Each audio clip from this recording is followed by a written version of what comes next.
everyone. Welcome if you're watching at home. My name is Martin Caballero. I'm the assistant editor at BevNet, and welcome to the fabulous Livestream Lounge at BevNet Live Winter 2017. We're in Santa Monica, California. We'd like to thank our sponsors, Ingredion, AG, and Sovereign Flavors, and let's get right into it. We have our sponsor of the after party, LA Libations. Absolutely, and who better than to talk about that than the CEO and co-founder of LA Libations, our first guest, Danny Stepper. How's it going, Danny? Good, man. How you doing? Doing fantastic. I am pumped to get the show underway, and it's great to have you as our first guest. Yeah, honored to be first. And for people who may not know, LA Libations is a beverage accelerator based here in Southern California. You guys have had a pretty busy year. Can you just give us a quick recap of the year and sort of, was there a theme that you guys were going for? Because it was a lot of moves being made. Well, it's not over yet. We're going to probably announce one or two more deals before the year ends. But yeah, it's been a really productive, great year in many ways. It's challenging as always. We all know how hard this business is. So we're not doing any victory laps ever, but I'm really proud of the team and what we've done so far to date. And now, is there a theme? I know you guys are always looking out for emerging beverage trends and always looking out for the next thing. Is there any sort of theme that you saw sort of over the course of the year or anything that sort of ties it together, or is these sort of emerging independently? Yeah, I get that question a lot. Lance, I'll call you back. Lance Collins. Yes, we are live, everyone. I won't pick up my phone again. So yeah, we met with over 250 entrepreneurs this year and counting. I'm sure we'll meet with a few more before year end. We don't say no to any meetings. As part of our role as an emerging beverage category captain from two of the retailers that are here today, 7-Eleven and Kroger. We have to go out and kiss a lot of frogs and bring back the good ones. And we're just seeing some really interesting trends right now and what's going on. Did you have your Cbd oil this morning, or? Not this morning, no. But no, that's definitely one I wanted to talk to you about. I mean, this is something that I think is super interesting. I think a lot of consumers are maybe not completely sure what the offering is. What have you seen in that sort of category, CBD, that is sort of piquing your interest? So just in the last 60 days, we've gotten so many calls. We've been sent so many samples. And in many ways, that's how we measure the trends. I was in Cincinnati a few weeks back with Jill McIntosh from Kroger, who's here today, and with Joy Behar from the Today Show, and we were all kind of talking like what's bubbling up, and it's universal. CBD is definitely coming on. We're definitely looking at our options right now as far as partnering or creating our own. So I'm really excited about it because it's really functional and it really works. I'm really excited about this brand, Aria. It's been an amazing year. It's the first time we've ever launched something in the drug channel. And I just couldn't be more bullish on Aria. Aloe Glow, we've got some killer innovation. November was the best month we've ever had, the biggest month in revenue by far that we've ever had, which is kind of rare for November. And we got some really cool innovation.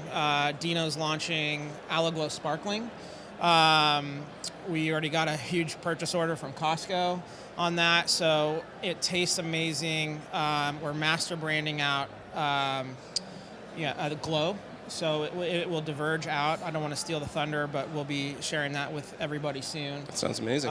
So we're really pumped on Aloe Glow. Never been so bullish. Coke has been such a great partner on the brand. The bottlers love it. They're super excited. They're out really pushing it. Our goal is kind of wherever Zico is, Aloe Glow should be there, and we're starting to see that actually happen. Another thing that I'm really excited about, and I think we're early on it because nobody's talking about it yet, but they will be, but hydrogen water. Hydrogen water. Hydrogen water. Okay, H2O, I know that. What exactly is hydrogen water? Hydrogen water, it's actually big in Japan. To quote the song, but we're starting to see a couple, it's really nascent, but our team has been drinking it, and me, in addition to everyone, it makes you feel different. It's like a very sustained, natural energy, and we're still learning about it. So we hope to get something there, something along those lines cooking. And functional beverage is sort of a broad term that applies to a lot of stuff. When you guys are looking at stuff like this, Aria, for example, is it more about sort of added value say, a sparkling water that has a little bit, an added value to it? Or how function forward are you sort of looking when you're... So we've gone through this really interesting phase where, for 100 years, starting with, Coca-Cola, it was always about taste and refreshment. And then, as the Whole Foods era came in, people started saying, no, it's not about taste and refreshment. It's about function. I want things that do something to me. And now we're seeing it swing back where consumers are saying, we want it both. We want function, but you got to make it taste good. Right. And so we're starting to see a few brands like Core Organics that have just nailed it, right? It's functionally, it gives you antioxidants, it gives you, it gives you what you want, but it tastes amazing. So we're really focused on the entrepreneurs that have figured out how to bring function and make it taste good. Right. And, we've talked a little bit about brands, but you recently had a sort of involvement in a technology sort of play, which I think is really interesting, Heat Genie, which is a heated can technology. This is something that I don't think I've seen on the market at all, at least domestically. You joined the board of advisors recently. Can you tell us a little bit about what kind of impact that may have on beverage and what piqued your interest in that area? So I'm really fascinated by it, and for me it's really simple. It was my consumer experience when Mark handed it to me and the thing just started heating up in my hand.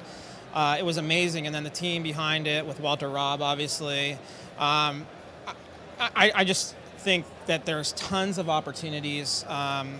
As I told Project Nosh, it's like I'm trying to get everything in the coolers, in the cold vault, Jesus, I'm always beating him up to, Delgado from 7-Eleven, I'm always beating him up. I want to be in the cold vault. I want to be in the cold vault. With this, I don't want to be in the cold vault.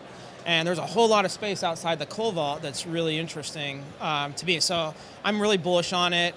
That was the noisiest press release that I've seen. I think highly because of Walter Robb. He's such a rock star.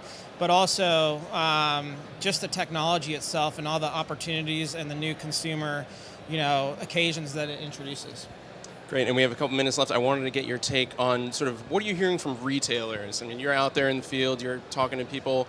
They're the ones who are going to be stocking all these cool new beverages that we're talking about now. What are you hearing from them? So it's different by channel. The big retailers, the Walmarts, the 7-Elevens, the Costcos of the world, there's a lot of talk about the demise of Gatorade. Which is really interesting. And if you look at the numbers, what we're seeing with Body Armor, it's finally, Rapoli's actually doing it. He said he was going to do it. And Mike Rapoli? Yeah, and who would bet against that guy? But he's actually doing it. And if you just look at the IRI and the Nielsen, the story tells itself. And so retailers are really looking at what's going on here, and the consumer is voting with their wallet. And they want something without artificial colors and, artificial sweeteners and tons of sugar. So, is there any particular retailer or channel where they're being most aggressive about sort of bringing in these kind of new brands and opening themselves up to these kind of new subcategories? Yeah, so, the retailers know what we know and what we're seeing is that all the, 50% of the growth is coming from brands and categories that didn't exist 5 years ago. We all know that. But they also know that most of these guys and gals that are creating stuff in their garage will be gone in a year, just by the nature of how hard this is and how capital intensive. And so it's really hard for them to kind of cipher through the stuff. So that's where we really aim to, solve a problem for them by doing that for them. And that's why the retailers have been so good for us, and it's a huge responsibility. We're often, taking them things that we have no financial gain from, but we just see a trend. We have no relationship with the company, and we're telling the retailers, hey, watch this space.